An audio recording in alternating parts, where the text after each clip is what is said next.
नमस्कार दोस्तों, मैं डॉक्टर प्रविंदर सिंह। मेरी आज की वीडियो का टॉपिक है ORS। ORS की फुल फॉर्म है oral rehydration salt. Oral rehydration salt salt का ऐसा कम्बिनेशन है जिसको हम यूज़ करते हैं। डायरिया की कंडीशन में ORS का यूज़ किया जाता है। डायरिया की कंडीशन में बॉडी से अत्यधिक मात्रा में फ्लूइड के बाहर जाने के कारण बॉडी में पानी की कमी हो जाती है, जिसके लिए हमको ORS का सॉल्यूशन यूज़ करना पड़ता है। ORS में ग्लूकोज साल्ट के साथ एक फिक्स्ड रेशियो में मिले होते हैं। इसका यूज हम मसल्स क्रैम्पिंग में कर सकते हैं, जो कि वाटर और इलेक्ट्रोलाइट के बॉडी में कमी होने के कारण भी हो सकता है, इसलिए इसका यूज़ किया जा सकता है। और इसका यूज हीट स्ट्रोक में भी किया जाता है, जिसमें अत्यधिक मात्रा में वाटर लॉस होता है।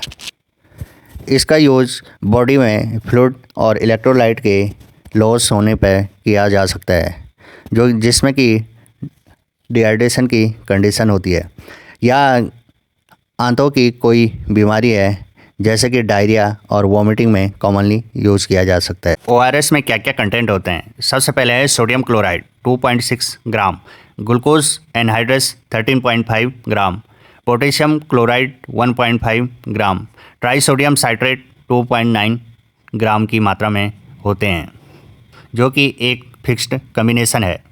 ORS के कंटेंट में सबसे पहले आपके पास कंटेंट है सोडियम क्लोराइड, जिसका एब्जॉर्प्शन बॉडी में इंटेस्टाइन द्वारा होता है।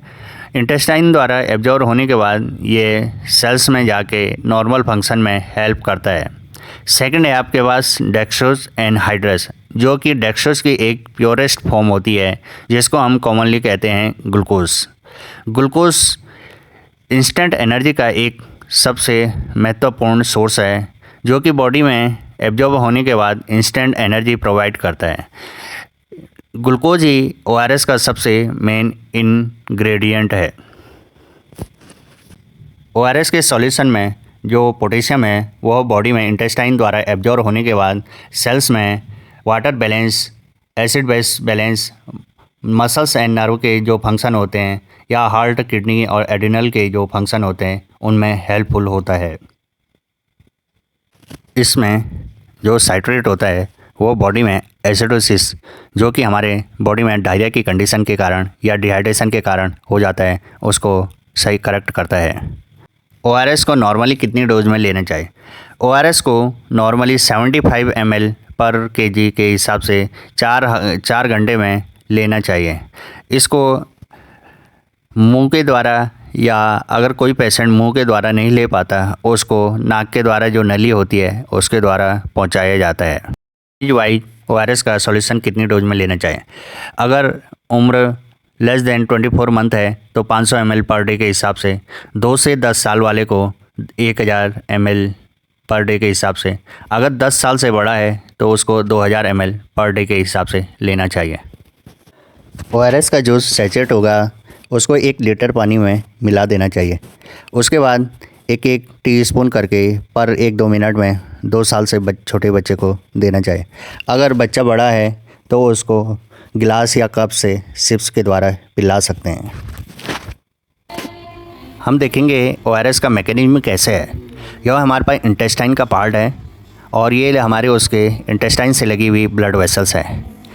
इंटेस्टाइन में आने वाला जो फूड मटेरियल रहेगा, वो इंटेस्टाइन की वॉल से एब्जॉर्ब होकर ब्लड वेसल्स में जाएगा, जहाँ से कि वो पूरी बॉडी में घूमता रहेगा। हमारे पास जो ORS का सॉल्यूशन हमने पिया था, उसकी हमको इंटेस्टाइन द्वारा एब्जॉर्प्शन करवाना है। अगर इंटेस्टाइन द्वारा एब्जॉर्प्शन के लिए हमको उसकी ऑस्मोलिटी 245 mMol पर लीटर करनी पड़ेगी, जो कि हमारे ब्लड वेसल्स में बहते हुए ब्लड, जिसका कि 290 mMol पर लीटर है, उससे कम होनी चाहिए। अगर ये इससे ज़्यादा हुई तो ये ऑब्जर्व नहीं हो पाएगी। ORS का जो ऑस्मोलिटी है वो ग्लूकोज के कारण होती है, जो कि इसका मेन कंटेंट होता है। ORS का जो फ्लूइड रहेगा, वह कम ऑस्मोलिटी होने के कारण उसमें ग्लूकोज जो कि सॉल्यूट की मात्रा होती है वह कम होती है, और ब्लड वेसल्स में सॉल्यूट की मात्रा ज़्यादा होने के कारण ORS का जो फ्लूइड रहेगा वो आसानी से एब्जॉर्ब हो जाता है।